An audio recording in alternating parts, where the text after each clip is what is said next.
Hey everybody, thanks for coming out to Rules of the Game for 2025. Please remember to silence your noise-making devices, turn in your surveys, that sort of stuff. My name's Richard Rouse. I'm Studio Creative Director at Farbridge. We have a lot to get through today, so I'm going to dive right in. This is a session where we get 5 designers to speak for 10 minutes each. Each speaker talks about a rule they use in game design, a technique, trick of the trade, that sort of thing, a way to think about games that they found useful in making great games in the past. You may agree or disagree with the different rules, but that's fine as long as it sharpens your design thinking. We've actually been doing this session since 2015. So, hey, that's 10 years ago, which is kind of shocking. Well, thank you.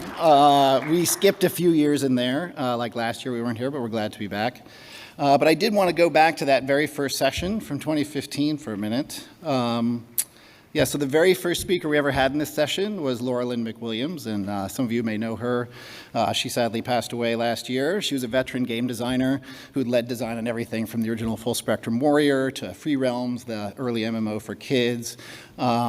And she did a really great talk that really set up the session in a lot of good ways. She talked about making emotional connections. Her talk was about every game is about emotions, and what emotions do you want to evoke with your game, and how can your system support those? How do the rewards that you give players support generating those emotions? It was a really good talk. She also talked about the process of playtesting and seeing what players are reacting to, what emotions they're having, how can you reward them for the emotions you want them to have versus not have. It was really good, really set the tone for the session. But just beyond talking about game design that she talked about a lot at the Game Developers Conference, she also just talked about game development, studio culture, challenges in development, that sort of stuff. She was big into blogging, very voluminous Twitter poster, later Blue Sky poster. And she was very open in those talks about the incurable cancer that she was dealing with. Went beyond game development. That led her to doing talks like this one called Finding Your Way Through Difficult Times, You're Not Broken. And though she framed this talk about her own health struggles, what she was going through, and how she sort of could overcome it, it was really about a metaphor for anyone going through difficult times and going through like a challenging situation, how you can stay creative during that. And let's face it, the game industry has been going through a hard time for a couple of years, with studios getting closed. Studios that release beloved games have been closed. I've put up some examples of favorite games from studios that have shut down up on the screen here. But people are getting laid off. Even if you haven't been laid off, people have been laid off. It's been pretty rough. Never mind if there's anything else going on in the world that might be terrible, that's upsetting you.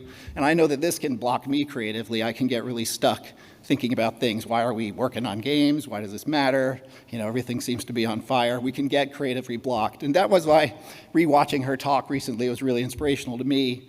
She specifically talked about steps to go through if you're stuck and feeling blocked, what you can do to get through it, when there are horrible things. So I encourage you to check this out. The talk ends with this quote that I wanted to show you, just to read it here.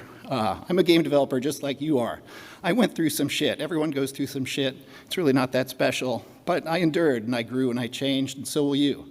And I learned that no matter what was going on, I wasn't broken. I'm not broken. None of you are broken. No matter what's happening to you, you're not broken. You're growing. All of us are growing. So if you're going through tough stuff professionally, friends are going through tough stuff, the world's going through tough stuff, just think there's ways to get past it and keep going. I encourage you to check out the talks. They're up for free on the GDC Vault, both of them. The second one, You're Not Broken, is up on YouTube as well. So check those out. I found them very helpful. And here's to Laralyn to really showing us how to do this session well.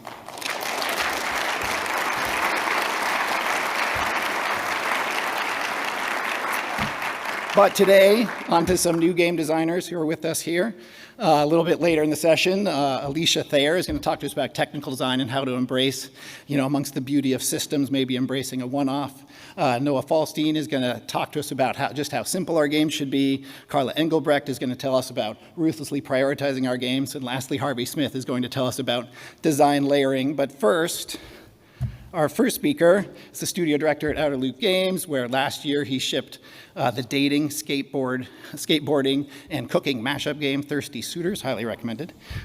He has a long career going back all the way through games like Monday Night Combat to Elder Scrolls Morrowind. He even did some art for my indie game, which I'm very indebted to him for. I give you Chandana Ekanaika.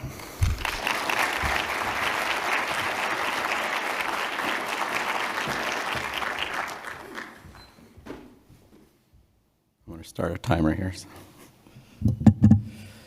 Okay, today we're going to talk about creating intentional friction to build emotional resonance. Those are a bunch of words. It means specific things to me, so we're going to kind of go through that real quick. So friction in our definition could be difficulty, it could be scarcity, it could be unconventional controls, or a save system that you have to get to a certain point to save, or number of limited saves.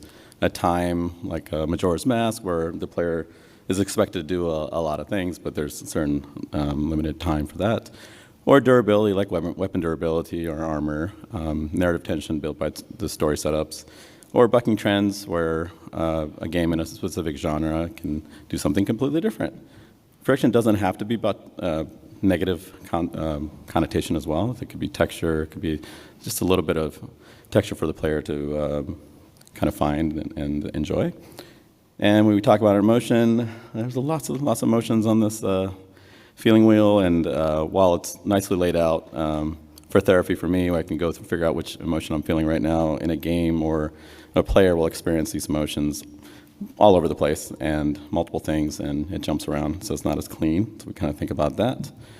And then when we talk about resonance is when mechanics enhance theme and emotion together. The mechanics that you pick aren't, they're not neutral, they come with baggage. There's a history, say a platformer or something else. So kind of finding mechanics that can really enhance the theme emotion is part of the process as well. And let's talk about some examples. Getting over it. I love the game about climbing. Moments of great excitement and moments of great dread as you kind of get to a safe spot, but then you fall all the way back down.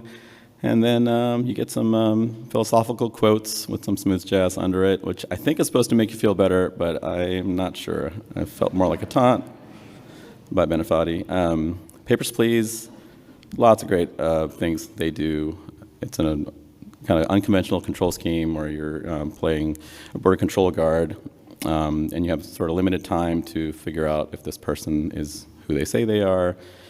The interface is excellent. You have limited space to move these papers around, and also there's a time factor, and the limited color palette makes the tone all fit together really well. Death Stranding, a game about delivering packages. A lot of friction in this game, intentional friction in this game. Sorry, I'm watching the GIF. I got caught up in it. While the moment-to-moment is sort of delivering packages, there is fast travel in the game, so we're kind of conventional third-person game, but the difference is in their fast travel, if you get there, you can't carry the packages with you. You get to a new location, and then you have to pick up packages and walk through. I think that's an interesting choice to keep the intentional friction going for the rest of the game loop. And then Outer Loop, we make narrative games. We usually start with themes and emotions. We iterate on mechanics to fit these themes and emotions, and we kind of look at ourselves, our experiences, our families and friends, so kind of map real-world feelings and vibes for those emotions and experience and try to fit the mechanics to them. Our first game we did in 2019, it's called Falcon Age. It's a game about raising a falcon and fighting colonizers. And it's a first-person action-adventure game where you walk around. The player has a melee weapon, so it has a limited range, and then the falcon is like a tool or a pet that you can send off in the distance, anything you point at. And we were trying to make sure the balance of what you can do and what the falcon can do. There was some tension there, so you can't just like send the falcon off and take care of everything. You can send it off, and it will get hurt. There's like these towers that shoot needles. I know it's horrible, but the falcon does not die. It's fine. It does get hurt, so when it gets hurt, it comes back to you, and you have to pull the needles out. You have to pet it. You have to feed it. And if you just try to kind of barrage through areas, there are things only the falcon can take care of. So we're trying to find a nice little tension between the two characters. The last game we did, as Richard mentioned, is called Thirsty Suitors. It's a game about fighting your exes and disappointing your parents. You play the role of Jala. She's a real messy 25-year-old woman that's coming back to her small town in Washington. All her 6 exes live there, and they have a lot of beef with her, all unresolved. So we wanted to kind of figure out how we can show two people having an emotional conversation, and it's sort of in this, so we turned up into a surreal battle using turn-based combat. Turn-based combat worked out really well because of, we wanted the words they say, the choices you make in dialogue, and the actions to be equally important. So in between the sort of the battle choices, you get dialogue. And while it's an RPG, using attacks and taunts and things like that, the mechanics are mapped to emotions, so you can like hit somebody with a mood, and if you get them into a thirsty mood, you can follow, they're weak to thirsty, you can follow up with a thirsty attack. So we're trying to take sort of conventional RPG approaches and then map it to the theme of this game, which is all about emotions and resolving conflicts with exes. And then in between that, you're trying to connect with your parents. They're pretty pissed off at you too. And this is the experience with my mom, where she won't talk to me directly. So, but if I cook with her, she opens up a little bit. So we kind of wanted to see if we can do that in the game. And so while through cooking, your mom will open up a little bit. She's still pretty tense and you know, won't really give in too much. But the whole portion of this game is there's an approval meter that you're trying to meet with your mom. And once you do something really successfully, you know, she might have like really high emotion response to it, but she'll tell you that it was just okay. So there's a lot of friction there, and you can try to compliment her through the game, and it turns into this compliment wheel, and it's purely chance. Most of the time, you will not succeed. And then we want to contrast that with when you cook with your dad, who's just completely different, very supportive, makes terrible jokes. But like we set up this contrast for later in the game, where you have to get in some really deep, serious conversations with your dad, and so, you know, it's kind of building that tension and friction early on to kind of set it up so we can hopefully tell a good story. And then by the end, you fight your grandma. Of course you do. The matriarch of the family, she transforms into this giant mega grandma.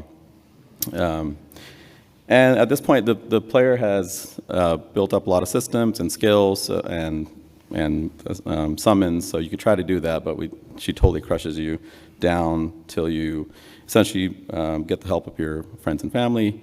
And then at the end, it really comes down to using words, emotional damage back and forth, and kind of dealing with generational trauma to end the game.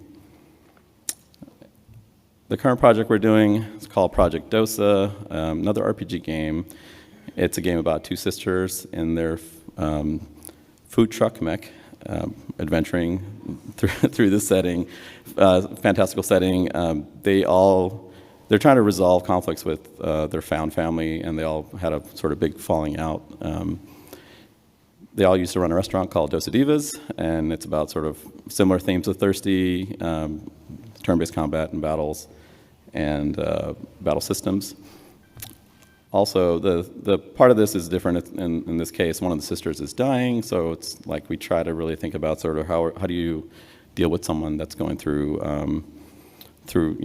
loss and health issues and dying, which is something similar, something that I'm kind of dealing with recently, and kind of exploring these. So when we ever deal with something like this, death or illness, we also, our approach is always like, can we relate to it personally? Can we do it from a place of understanding?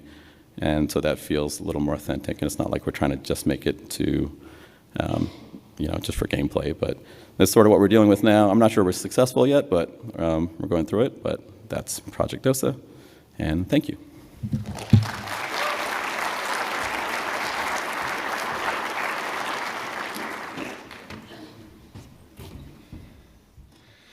Thank you. Our next speaker is design director at Crystal Dynamics, but came up through the ranks of technical design on games like Red Dead Redemption to Tomb Raider to the Avengers. And so she loves working with game design teams, probably because designers are so incredibly willing to agree on things and it's always super easy. I give you Alicia Thayer. All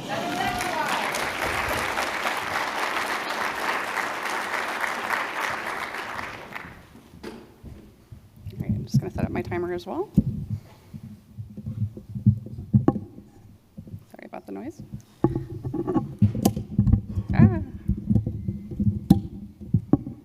All right, cool. We good? We're good. All right, so though I'm now contributing at Crystal Dynamics as a design director, I've spent 14 years of my career working as a technical design individual contributor and lead on large AAA projects. So today, for my uncommon technique, I'd like to pass on 3 lessons to my fellow technical designers, or those who work with technical designers, about balancing a need for technical order with an acceptance for creative chaos, or in other words, how to learn to stop worrying and love the one-off. Before we get into the meat of this talk, I want to make sure that we're aligned on the definition of technical design, as this is something I've seen vary from studio to studio. For today's purposes, I'm speaking to technical design as the following: a subdiscipline or specialization of design that is often a hybridization of engineering and game design. A type of designer that often serves as a liaison between engineering and design, improving communication between the 2 disciplines. And lastly, designers that are advocates for both their fellow content designers and the fast creation of stable, compelling content. As technical designers sometimes sit in a nebulous space between design and engineering, it can be, they have to oscillate between decisions that favor the on-screen experience versus the extensibility of the underlying code, and that can be really tricky to decide which of those to favor. So today's lessons are from mistakes I've made in my own career, where I've been overzealous about my commitment to order, which is a mistake that I see technical designers make time and time again as they grow into their roles. I spent what I like to call my game dev formative years at Rockstar Games, working on Red Dead Redemption and Max Payne 3, and thank you to my Rockstar people who showed up today. I'm very flattered, thank you. On Payne, I learned from this mistake that assuming that perfect gameplay scripts are better scripts. Payne was a collaboration between 3 Rockstar studios, Vancouver, New England, and Toronto, and I was helping out the Vancouver studio. Around Alpha, the 3 studios started swapping ownership of levels to increase velocity, and each studio used its own wildly different scripting style, which put a massive cognitive load on developers, which was increasing opportunity for bugs, and it was pretty troublesome. So all of us scripters banded together to propose a unification of our scripting standards, requiring a complete refactor of well over half of the game's scripts. And as a young, enthusiastic technical designer, I was a passionate advocate for this effort because I was spending countless cycles studying unfamiliar scripts before making surgical fixes or adding new beats, and the thought of so much lost time was a source of anxiety for both me and my team. But we were ultimately overruled by our studio manager, who argued that was too much time for no on-screen benefit. And I was dismayed at this decision. I was very angry, and I was confused because I was confused about how he couldn't see how much time we were losing. But ultimately, he was 100% correct. Young in my career as I was, I really didn't see time as a factor in our decision, and it was just too late. Remember, we were in alpha, and one-off scripting patterns were slowing us down, certainly, but at the point of the project that we were in, it was important to focus on delivering the best experience we could with what we had. It just wasn't time to be chasing perfection. And that brings me to my first lesson. Players won't remember your beautiful, orderly code. They'll remember how the game made them feel. So when you have to make a choice between order and chaos, really consider the phase your project is in and the cost versus value a decision has that could destabilize the experience that the player receives. I had the pleasure of helping Crystal Dynamics close out production on Tomb Raider 2013, which was my first exposure to visual scripting.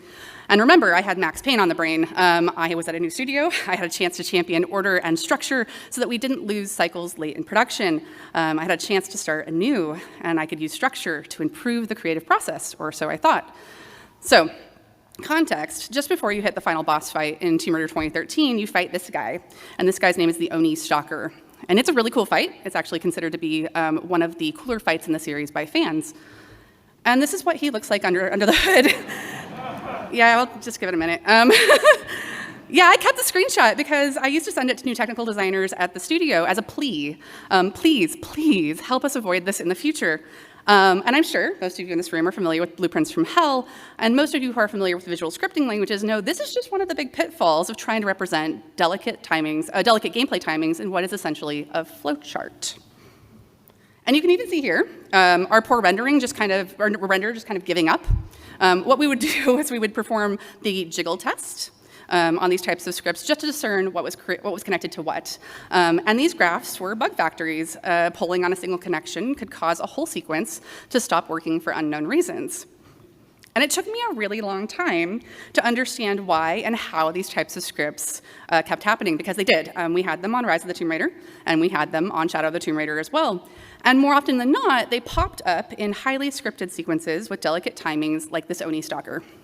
But it was because of exactly that. These highly scripted sequences with delicate timings took countless iterations to get just right.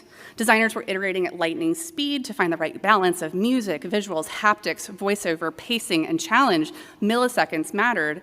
Maximizing iteration cycles had far more value to the experience than adhering to rigorous scripting standards. And did I wish they used them? Yes, absolutely. But at the expense of the experience and iteration speed? No. So this was a place where our tools kind of failed them, because we did try, in the wake of Tomb Raider 2013, to encourage more rigorous scripting patterns. But the standards consistently clashed with iteration speed, and since Blueprints from Hell is still around, I would bet that none of us have fully cracked the code on perfect tooling just yet. And that's my second lesson. That lesson is that iteration is just messy, and no matter how good your tools are, no matter how good your tools are, so please find a way for it to be okay to be messy when you're working on your game. Make it okay to be experimental and wild in development. Embrace the chaos. Plan stabilization passes or codification passes, or just let sleeping dogs lie. If the content is doing its job and it's a one-off, just let it be. My enthusiasm for finding ways to prevent the Oni stalker script from happening again gave me the reputation of being the scripting standards lady on the team. And while I was particularly interested in using content patterns to increase team velocity while reducing risk that scripts like the Oni stalker clearly introduced and had due to their fragility. And I wanted to see if I could tame that chaos earlier in the project. And that's how I started my work on Marvel's Avengers. Very early in the project, I was paired with a level designer to work on some experimental multiplayer content. And this was a brilliant designer who had done some great work with us on Shadow of the Tomb Raider. He was, and still is, I still work with him, very, very experientially minded. And he wanted to sketch and iterate fast, like the designer who created the Oni Stalker. And I wanted to see if I could patternize things for him to make his life easier. In these early days, we were trying to find ways to make it easier to prototype multiplayer content in an engine that was still developing multiplayer content workflows. This is very difficult to do. And so to help this, I had created networked gameplay modules to chain meaningful gameplay chunks together. It's a pretty classic idea. There's nothing revolutionary going on right here. But at this time in development, a lot of the onus was on scripting to curate when data was synchronized over the network and how. And I wanted to take that burden off my creative partner.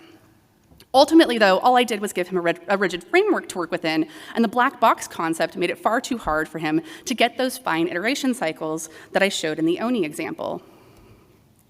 Content patterns and modules are great for stability and scalability. I know.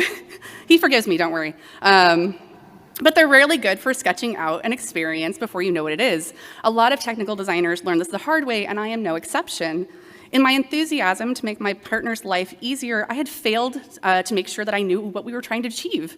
And this resulted in wasted time, stifled creativity, and frustration between us. We had big arguments. Not only had I skipped the critical step of asking, what are we trying to achieve together? I had also given him wholly the wrong set of tools to create with. Worse, we kept trying to use the bad patterns rather than taking a step back and going, well, hold on, shouldn't we be trying something different? And it showed in the content that we created back in those early days. It took too long to make, it didn't hit right, and we struggled to get something really compelling on screen. We fought the patterns more than we used them. Content patterns absolutely rock when they're used properly. They can reduce risk when fixing bugs, they can speed up content creation velocity, and they can make it easier to onboard new developers when production is in full swing. But it's important to resist the urge to lock down patterns too quickly. Doing so before your game really knows what it is risks fighting against them. Patterns are powerful, but they are most effective when they crystallize naturally as the game forms its identity. So to quickly review my 3 lessons. Lesson 1, players won't remember your beautiful, orderly code. They'll remember how the game made them feel.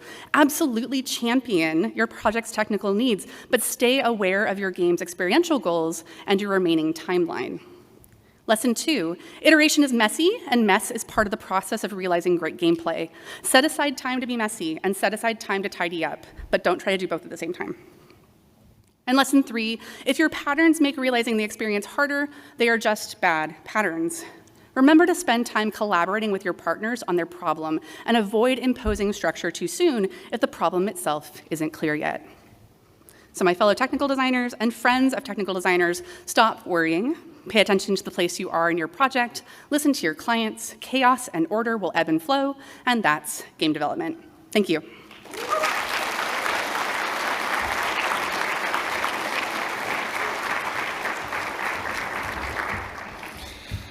Lovely. Our next speaker, oh my GDC voice catching up with me. Our next speaker started off in coin-op with games like Sinistar before going to LucasArts to work on games like Indiana Jones and the Phantom of Atlantis, and has more recently worked on things like VR and AR while at Google, and has done extensive work in the gaming and health field. But one more shout out, I did want to shout out the series of talks that he did with Hal Barwood many years ago called the 400 Project, or 4 of the 400. They talked about game design rules that Hal and Noah had cooked up out of the 400 that exist. So we've got a few more to go in this session. But that was a great inspiration for this talk. I'm glad to finally have in this session Noah Falstein.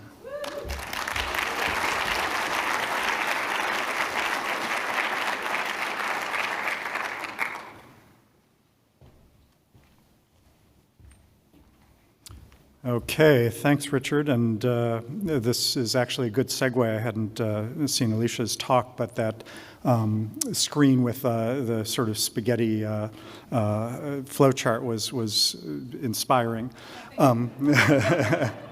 So I'm going to try something a little bit different here. So here we are. This is my rule. Okay, thank you, everybody. Yeah.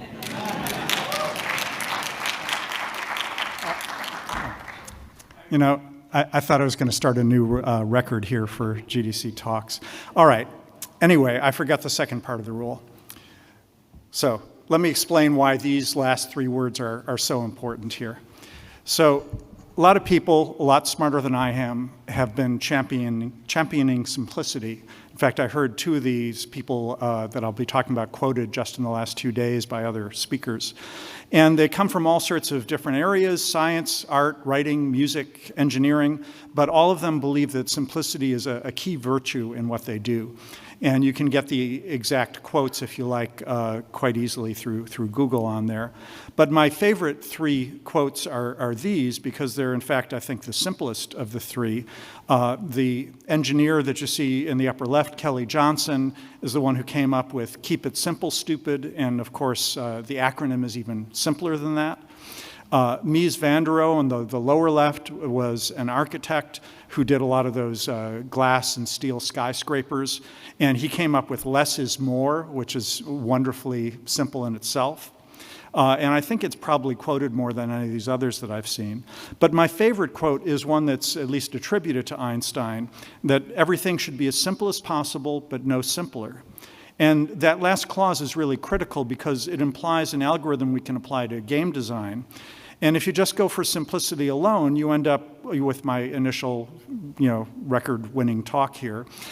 You don't learn how to simplify or when you've gone too far in simplification.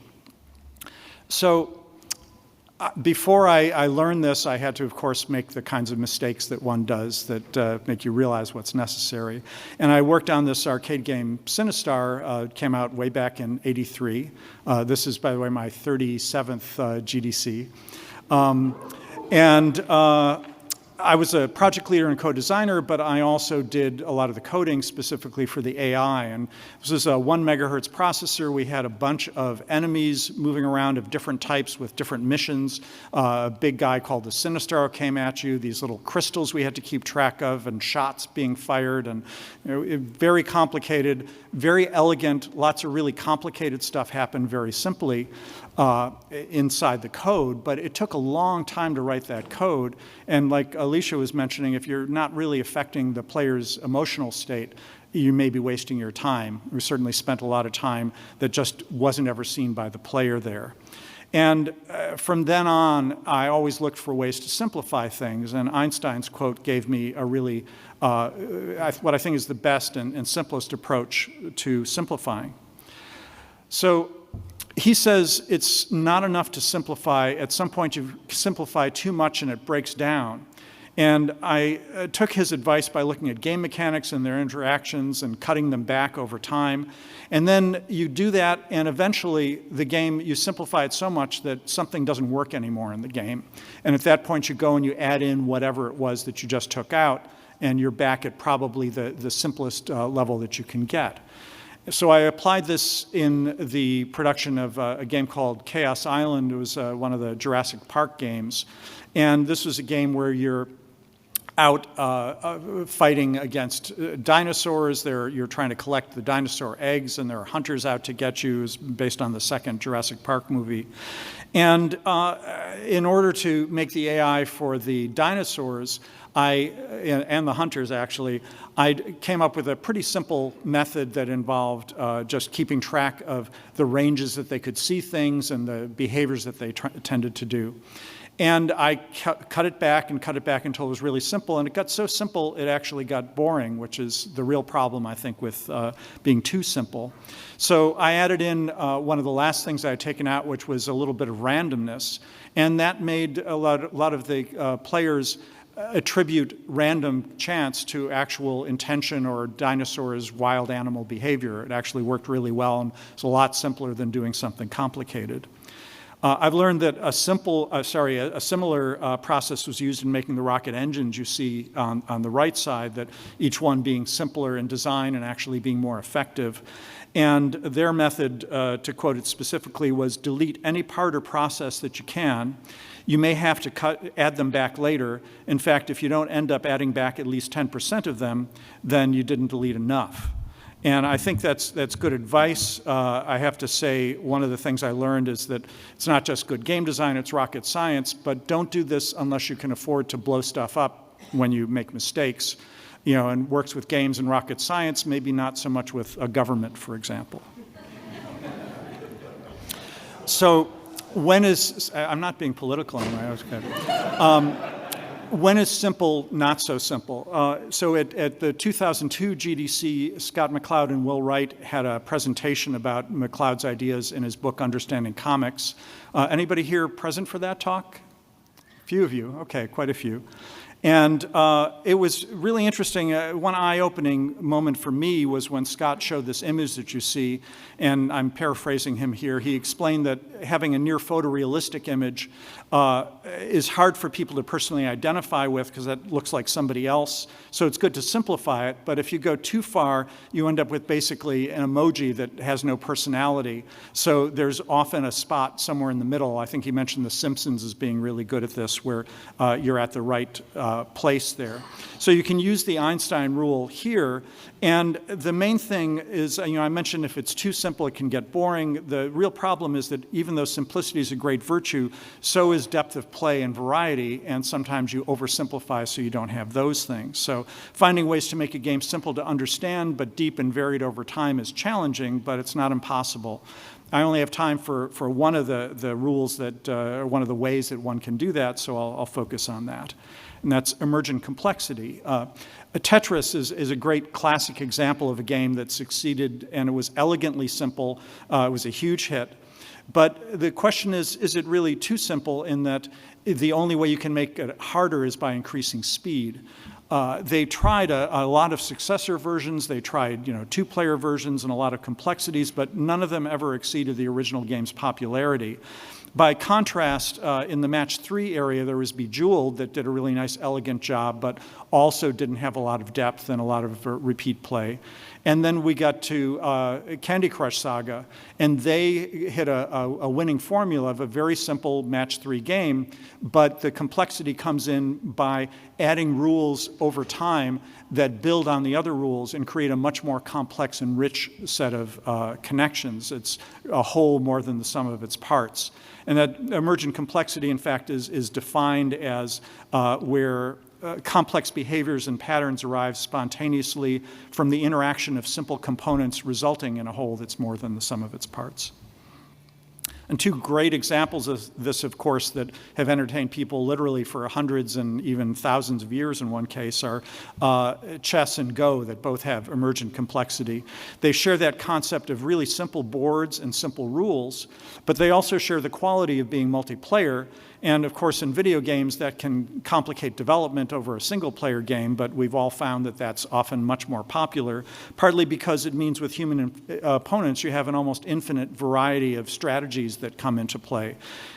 They also have emergent complexity in that these simple rules and boards have room for billions of different configurations. And I think particularly with Go, it's impressive how such two different types of counters in a simple board like that has so much depth to it all. And it's kept them popular for thousands of years.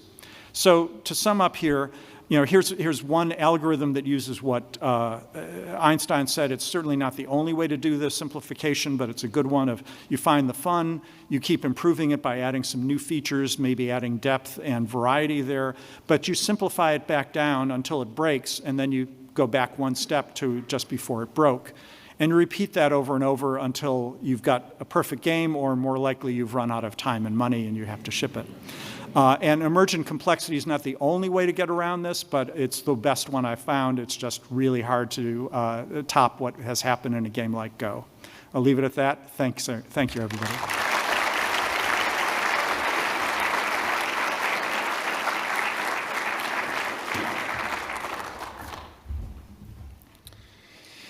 Our next speaker, oh, there goes the voice again, is CEO of Betweened, which helps parents navigate the digital world and gets kids to develop good media habits.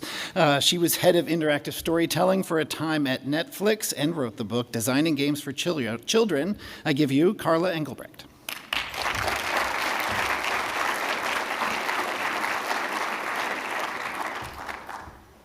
All right, hello, my friends. High five your neighbor. Let's wake up a little bit. Yeah, there we go. Right? It's also interesting, right back there's a bunch of really grumpy people. All right, so hi, I'm Carla. We are going to talk about ruthlessly prioritizing your wildest imaginations, but first let's take a little trip back. Anyone recognize this? How many people chose Sugar Puffs? Anyone remember? Or Frosties? So this is Black Mirror Bandersnatch. It launched 6 years ago now, which feels like forever. But before Netflix had games, we had interactive storytelling. And Bandersnatch was our first adult title that we launched. And we launched with, I think, about 1,000 supported devices in 24 languages globally, day and date. And it was pretty wild to watch the response of everyone. Millions of people sat down and they were choosing Frosties or Sugar Puffs, accept or refuse job, kill dad or back off. And yeah, spoiler, sorry if you haven't watched it. You should have watched it by now, though, so spoilers are fair. We were nominated for BAFTAs, for Hugo Awards, it won Emmys. It sparked internet debates over cereal preferences. And yet, I took so much heat for this thing, especially from this community, because people were frustrated. They wanted more. They wanted more choices, more endings, more freedom. Essentially, they wanted a video game on Netflix. And so this tension is what we're going to talk about, though. There we go. Sorry, paper. It's a weird technology to use. So we're going to talk about this line between boundless creativity and practical constraints, because what can really look like a limitation can actually be a catalyst for some of our most innovative work. So I joined Netflix in 2014 and founded what became the Interactive Content Initiative and eventually grew into the Games Initiative. And before we launched Bandersnatch, we'd actually launched a bunch of kids' titles. And we had done countless experiments with these titles, each really teaching us a lot of critical lessons about how we work within the constraints of the Netflix system. And what I learned from each and every single one of these, as well as from all the years of game development, is really about how to frame constraints, not as barriers, but really about how we can use them as blueprints for prioritization and getting things into the hands of consumers, because ultimately I really want to ship things. So has anyone ever tried doing a Here Lies pre-mortem? Yeah, so a little bit. I love this because it is such a great mental trick for shifting perceived constraints into something positive or a way to work through it. So, because most of us naturally resist constraints. We push against them, we wish they didn't exist, but really I want to flip that perspective entirely, and so I love doing these Here Lies Pre-mortems. So you literally sit there, if you really have a dramatic team, dress all in black, like throw a full eulogy for your project, and you do a here lies our brilliant idea, killed by, and you start brainstorming. So it could be strangled by technical constraints. Maybe the budget got slashed. Maybe nobody actually wanted it, right? But you work through these so that these annoying limitations essentially become design considerations. And so you're visualizing failure by ignoring constraints, and you're starting to design with them instead of against them. So first, let's talk about Sesame Street. So in 2010, if you remember the Nintendo Wii, there was all these adorable videos and stories of preschoolers playing Wii Sports. And so I was going back and like looking at old YouTube videos and everything. It's like absolutely such a delight to watch. And so Warner Brothers hired me to do the Sesame Street Nintendo games. And it was like totally a dream come true to be able to work on this project until the constraints started to hit.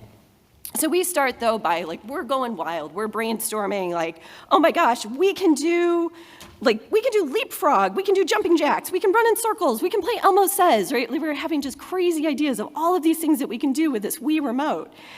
And then we start doing a Here Lies pre-mortem.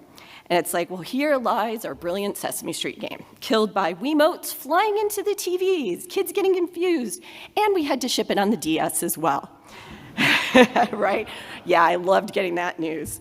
So we had 4 major constraints that we had to work through. Children had to hold the Wiimote in both hands, horizontally, right? So all of a sudden you lose a bunch of great interactions. Every game had to work on both the Wii and the DS.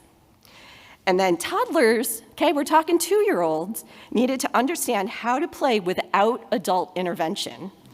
And we had a tight deadline and a budget. So things were a little rough. So our creative challenge became not what's the coolest game we can make, but what's the best game that we can make within these boundaries. So we had to make some really tough choices. Leapfrog, my absolute favorite, totally thrown out the window because it was boring as all get out on the DS. And also it had safety concerns that there's actually some like very real risks of kids playing Leapfrog, so keep that in mind if you got the little ones running around. But what we ultimately built was so much stronger, sharper, and actually playable. So we ended up with these 20 mini games, including a very bizarre horse brushing teeth game. Yeah, I mean, how many people get to have that on their portfolio? But it had these 20 great mini games that kids could actually play on their own, so parents could go make dinner or do whatever. And it was something that parents really loved. And so the magic wasn't in keeping every idea, it was really in knowing which ones we needed to fight for and which ones to let go of. The constraints gave us guardrails and allowed us to really make these ruthless decisions about what would play best. So we carried these over. This is something that's continued to really sit with me over the years as I design. And so as we moved into interactive storytelling, and these are a bunch of the titles that we actually launched, we had to really think about how do we build these? And so if you go back to, it's roughly 2015 when we started working on this concept, and we're a bunch of gamers who are working at Netflix thinking about like, well, what if we made an open world TV show? Like, what would that look like? What if viewers could control the characters like a video game? But just like Sesame Street, our boundless creativity needed to meet reality. We faced a really unique set of constraints working within the Netflix environment that no other medium had really encountered at this kind of scale. So we started working through the constraints. So our Here Lies exercise with this, started to really be about Here Lies Netflix Interactive, killed by buffering wheels, incompatible devices, and confused audiences who didn't even know they could make a choice. So we really ended up with 3 critical constraints. One around device reach. So like I said, we launched on about 1,000 supported devices, which meant it had to work with a remote control where you're like up, down, and OK button, as well as on a mobile device, as well as with a mouse. So how we had to think about how you could make a good experience. Suddenly, like the Wii and DS didn't seem that crazy. This was like a much more challenging environment. And we needed those choices to be seamless. Because we were navigating, so you approach this moment where it's like, kill dad or back off, and all of a sudden the Netflix spinner shows up. Like, that would be just awful. You're in the height of the moment. And so we needed these to be as seamless as possible. And then we really needed users to engage, because most people, their experience with Netflix is press play, drop the remote, and you snuggle back into the couch. But we needed them to hang on to that remote. So all of a sudden, this became framing for all of our conversations as we were working through these scripts. So as we started working on our first title was actually Puss in Book with DreamWorks. And we started working through this and really thinking about How do we make this the best experience possible? And the nice thing about working with animation and with kids content, and especially with a show that already existed, is that we had about 5 seasons of the existing show that we could play with. So we started prototyping up a storm. We literally had walls covered in sticky notes as we were building out stories to kind of test concepts. We repurposed footage. We literally took episodes of the show, sliced them together, recorded new voiceovers, and built prototypes that we could go out and research with kids and their parents to give us the foundation of how would people engage. And then we ran tons of technical tests behind the scenes, because again, we really needed to understand how do we push this to be as seamless as possible. So all of those things together became our template. Now, by the time we started working on Bandersnatch, which was around the time that Puss in Book launched, we had a lot of good sense of things. We weren't just experimenting anymore. The formula was starting to become clear. But also at the same time, when you start working with this for adults in live action, it became really complicated. So I also have a spaghetti drawing. That was not a requirement in this, but it's nice to be able to be part of the crew here. And so, when we started really thinking about Bandersnatch and a Here Lies pre-mortem for it, it was like, here lies Bandersnatch, killed by infinite possibilities, performance issues, and a tangled script that no one could actually follow. So this made us to make some really tough decisions. So not every branching path survived final edits. The script actually went through about 100 revisions before we landed on what we actually ended up shipping. It was funny because the script would actually break, which Charlie would often joke about was the only time he ever had a script that would literally just crash, which, as game designers, like, yeah, that happens all the time. And the UX had to guide people smoothly without breaking the storytelling, because again, we didn't want to end up in that place where you're about to pick a tense moment. So balancing that and shooting those choice points was really key for us. But we also knew that we were crafting within these constraints. We weren't creating Skyrim. We weren't creating Minecraft, right? We were creating something new, this hybrid of film and of interactivity for the Netflix platform. So that really, all of those things together is what brings us back around to that tension of the unlimited creative possibilities and the practical constraints. Because really, I think the trap is too many ideas survive too long. We get caught in this creativity versus constraints, and it feels like a choice, but how we bring them together is really that's the goal of ruthless prioritization. You're not choosing constraints over the innovation. You're using the constraints to fuel more focused, more impactful ideas. Because really, ultimately, what I care most about, and I think most of us do, is we want to ship products and get them into the hands of our users so that we can continue learning and continue building more things. So thanks.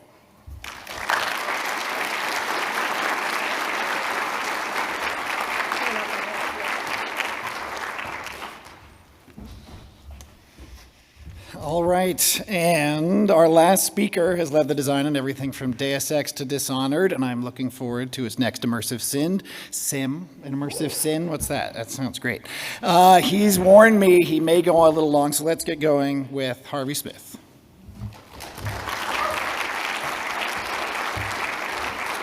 Thank you, Richard, for the opportunity and for the shout out to Laralyn, who was truly a brilliant, lovely person. I absolutely love GDC, and I just wanted to say before I start, even in the darkest times, remember, your brilliant work, you bring joy to millions of people, and that's your purpose for being here. That's what brings us joy as game developers. So keep doing what you're doing. All right, we're on Richard's slides. Okay. Yeah. So this is a short, simple talk about thoughtful interconnections between game systems, level design, and narrative. And it's how it's all about how you can support creative play on the part of the player, leading, I hope, to deep, memorable experiences.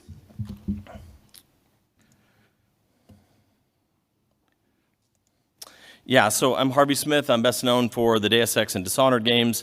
I haven't been to 37 GDCs like Mr. Falstein, wow. But I've been in games for 31 years now. And I just want to say the high points in my career, the games I've loved the most, have all involved deliberately trying to make decision-rich space for the player. So the player is constantly making decisions, multiple decisions about multiple things, all layered together, so that they walk away with a strong sense of investment. I did that. You did something different. I did that. And it builds engagement. And in a nutshell, that's what the whole talk's about. if I can figure out this system. All right, so my personal influences are immersive sims, hybrid of RPGs and shooters. My heroes in the game industry made games like System Shock or Thief, but also more recently Stalker, games like that. It's the games like Deus Ex or Dishonored. That's what I love. And D&D, of course. I've been playing D&D since the night of my 11th birthday in 1977. And so my conclusions will be different from your conclusions. If you make beautiful puzzle games or very lineage-oriented Japanese RPGs, you will come to different conclusions. We have limited time, though, so let's just go. All right, so this is part of a longer talk, and I'm going to put it online. If you look at Harvey 1966 on Blue Sky, you can find me, and I'm going to post the rest of the talk there. But today I'm going to cover 3 of the points. The core idea here is to layer your game space with decision-rich game design. Importantly, we want these techniques to be applied to thematically cured game elements. So everything feels narratively rich and like it goes together, and the player's not making infinite decisions. They're making decisions within the space of what the narration kind of guides them toward. Not just player freedom and lots of player decision-making, but player freedom within a curated space. This is not an exhaustive list. Today, during this short 10-minute talk, we'll cover some of these. We'll fly through others. They'll be in the extended version, and the expanded notes will be online. In a nutshell, as with this Dishonored 2 GIF, it's one of my favorite games I've ever worked on. I moved to Lyon for 4 years to work with the team there at Arcane. Ideally, a game's level design space and its game systems will feature all the elements I'm talking about today almost all the time. The player's faced with a locked door, gets distracted, wants to see what's scrawled on the wall, has to move a barrel, makes a sound, attracts a nearby enemy, just systems that cascade into one another. It asks a lot of the player, and it's very chaotic, but if done well, it's very engaging because the player's constantly making their own decisions.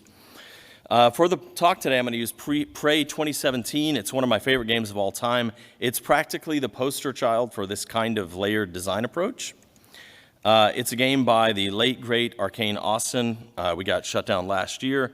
And yet it's a game I did not work on, which makes it a pleasure for me to look at. Like, it's a game from the company and the sort of subgenre that I love that I wasn't a part of. And I will get quotes from Rafael Colantonio and Ricardo Baer, the creative leads on the project, and Susan Kath, who's the producer. They were all generous with their time. So let's get going. So from this list, nonlinear explorable space. Prey is full of interconnected circular space where you can often see different points of interest from where you're standing. What is the impact on gameplay? This approach lets the player sort of read their immediate surroundings and pick the things they care about. It's not infinite directions, but it's a carefully curated and presented set of areas. Instead of run forward toward the obstacle or prize, you have a deeper level of engagement. I'm a big believer in this idea, and it underpins everything I'm talking about. When the player makes decisions, they become more invested in your game. Their commitment to the decisions they make and the style of play, it becomes an expression of them. Let's see, I'm going to skip this slide.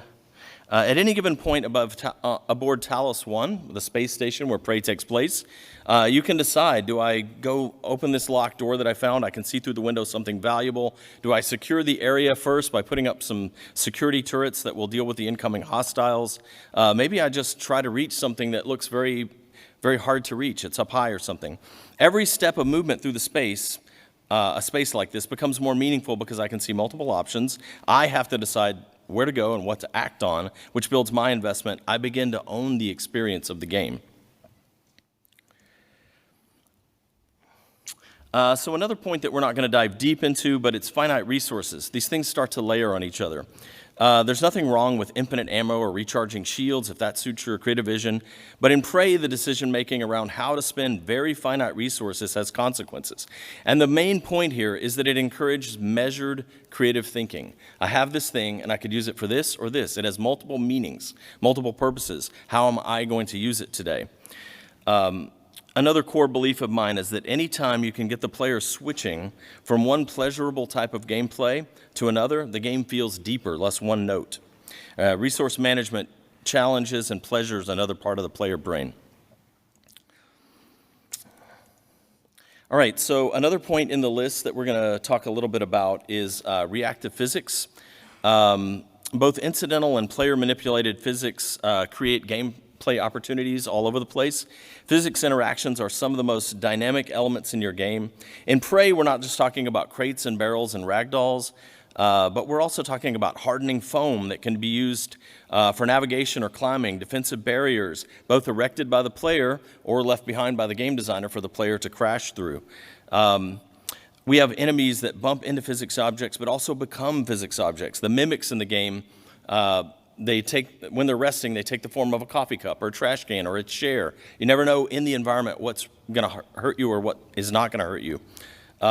It makes you wonder what's real and what's not real. And so these things moving around, colliding with one another, making noise, your actions doing that as well, it generates dynamic gameplay, emergent effects that weren't planned by anyone, right? Wendy White was the engineer who dedicated years of her life to the glue gun. And here we see a player just making a new path. They're meaningfully spending finite resources to manipulate physics. These elements in Prey continue to layer. It's hard to talk about one thing without it spilling into something else. Here we're talking about physics, but we're also talking about the earlier point about navigation through nonlinear space, and we're also talking about finite resources and how you spend the ammo for the glue gun. Again, minute-to-minute decisions that are required of the player that build on ownership and investment. The player can say, I did that, your solution was different than mine. And also, in switching from one pleasurable type of problem solving to another, we provide a deeper play experience. So I go to coffee with Raph about once a week. We worked together for a long time. I was at Arcane for 16 years. I've known him for longer than that. And on this topic, he said, one of the things I love in our games is when people go, oh shit, that worked. To us, it's important to tell a story through the player's actions, not through cinematics. Breaking the glass near the start of Prey was powerful because it happened through the player realization and action at the player's pace. And for that to work, you have to have an environment full of narrative-rich gameplay interactions. And on this reactive physics topic, just to close out, what we have here is the player with mimic powers has become an apple, rolling around bumping into another apple, which may be an apple that you can pick up and eat as, again, a finite resource in the game, or it may be a mimic pretending to be an apple that if you bump it the wrong way, at some point it's going to spring up and attack you. So Prey has just like layered space with decision-making and things to play with as you go through it. And, talking about curating based on the narrative, it's a space station, Talos 1, so grav lifts are kind of a thing that go with the territory. And here the player is using the grav lift, weaponizing it to send somebody up. And here, again, layering the systems, an enemy has been glued up, and then the physics lift that the player had, they're sending them up, so. Okay, another point, the fourth on the list is sensory-based AI. Another very highly dynamic element in your game is analog sensory AI. It's not just enemies that attack based on rules, but enemies that add depth to the experience through their ability to see, listen, and be distracted. And in the case of Prey, enemies like the mimics are tightly wound together with physics objects because they can become things in the world. It's a bit of a Kim's game. What you see here is you're watching it over and over, so it's obvious that one of the mimics is not attacking. They're deciding to become a chair. But you'd be surprised if you play Prey, which I'd highly recommend, the number of times you get into a fight, a bunch of crazy stuff happens, and then you stop and go, okay, the fight's over, everybody's dead. Was that chair there before? Was that trash can there before? And you start to go, I guess it was. And then, boom, it attacks you again or whatever, right? Or you run over and you hit a trash can because it was just an innocent trash can, but you thought it was a mimic, right? And so, the AI in Prey is just, it is really interesting in how all of these things play with you, play with each other, becoming the spinning chair that has a little impulse on it and rolls away. Because they can become things, and it's a bit of a Kim's game, like I said, they engage the player's ability to see, listen, and get distracted.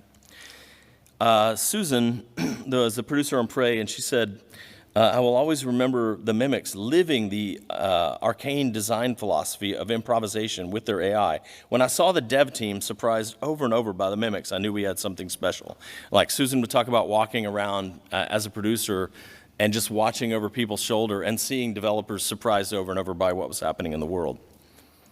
And I'm not going to spend a lot of time on this, but in the case of Prey, something like a mine is better than a grenade because you can plant the mine and you see the mimic. If the mimic doesn't see you, it comes over to explore. What is that? It's literally reaching out to investigate this new object that's been added to the environment, which of course detonates it.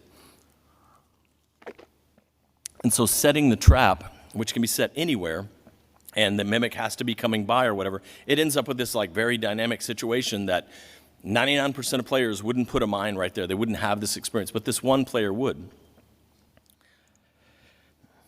I'm going to gloss over this section. It's not one of the ones we go deep on. Tactically advantageous space. Again, a series of decisions you're making that we as game developers are exploiting intuitively, because at some level we're still kids playing hide and seek, and that is just modern game designer code for we evolved as tasty humans being hunted by hungry larger animals. And so looking at a space and going, where could I take cover? Where could I hide? Where could I get a vantage on everything and look? A really critical point here for level designers, step one, is letting the player come into an area, feel relatively safe, and giving them a chance to read the environment, not just constant action. And so on this subject of tactically advantageous space, Prey uses very clear, consistent rules around the placement of objects. A lot of the things that you see here are not just art assets. They are an important part of the gameplay vocabulary, aiding the game systems that are talking to the player. Fire jetting from a pipe can be a hazard, or it can be exploited tactically by passing players. If there's a pipe that has got a jet of fire, okay, avoid that. But that same pipe can be used without the jet of fire. It's not ruptured yet, and it's never used as a fake object or whatever. It's always, if you shoot that pipe, fire jets out, right? So very consistent, just like a rigorous approach to how those objects are used, because you're communicating with the player, and that's part of this tactical space thing. Last point here, narrative is too large to cover in a few slides, but so are all these topics, and it's a 10-minute talk, so let's go. It's a classic, but as a game developer, you engage players by letting them interpret a location. You can react narratively to their choices changing outcomes. See Dishonored also. The narrative elements that you're including in the game help curate the game. They align the player's problem-solving options and decisions with the game's themes. You are making choices as a narrative designer that help the player see what choices they can make, to see the narrative possibility space, to understand what the game is about and where its soul resides. On Talos 1, somebody has taken the glue cannon, some designer, and built a snowman, and the player comes around the corner and they immediately intuit what's going on, because this is halfway through the game, right? They see, oh, one of the crew members made a snowman out of the foam. You're enabling players to glean and puzzle over details from the environment, which enhances their engagement because they're actively involved in the problem solving. When I prompted Ricardo about this, and he said, everything around you has been considered so that it has purpose and a reason for being there. It's specific, not generic. From broad design stuff, like how do they recycle food and water here, to local details, like why is the furniture in disarray in this room? As an exercise, our level design team answers the question, what were the people in this space doing in the last hour of their lives? And then we populate the space from there to support that story. I have a couple more slides, and then I think I'm done. This is about environmental inference. What were the people like living there? Did they play role-playing games on company time? Importantly, was it 5e or OSR First Edition? And the props in Prey are constantly reinforcing the game's themes, subject matter and themes. Technology at the cost of humanity, invasive dark science, technocratic control, how people find relief from all this oppression, identity, what is something and what is not, empathy, who has it and is it even valued? These are the themes of Prey. I might have gone over a little bit, I'm sorry about that. This is not an exhaustive list. Just to be clear, this is not a kitchen sink approach where you throw everything at everything. It's about making sure your space invites creative, expressive thinking and the problem solving that arises from having objects and spaces that have multiple harmonious uses or meaning. The core idea is to let the player read, understand, and interact with the things in this list. Importantly, they relate to curated game elements, not just player freedom, but player freedom within a curated space. Last slide.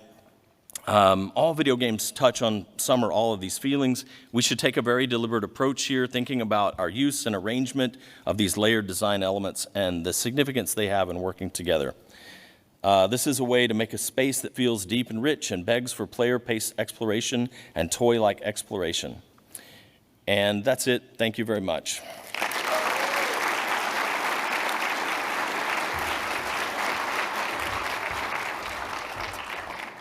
Thanks, everybody, for coming to Rules of Game for 2025. That's it. And no matter what's going on in the world, keep designing games. Thank you.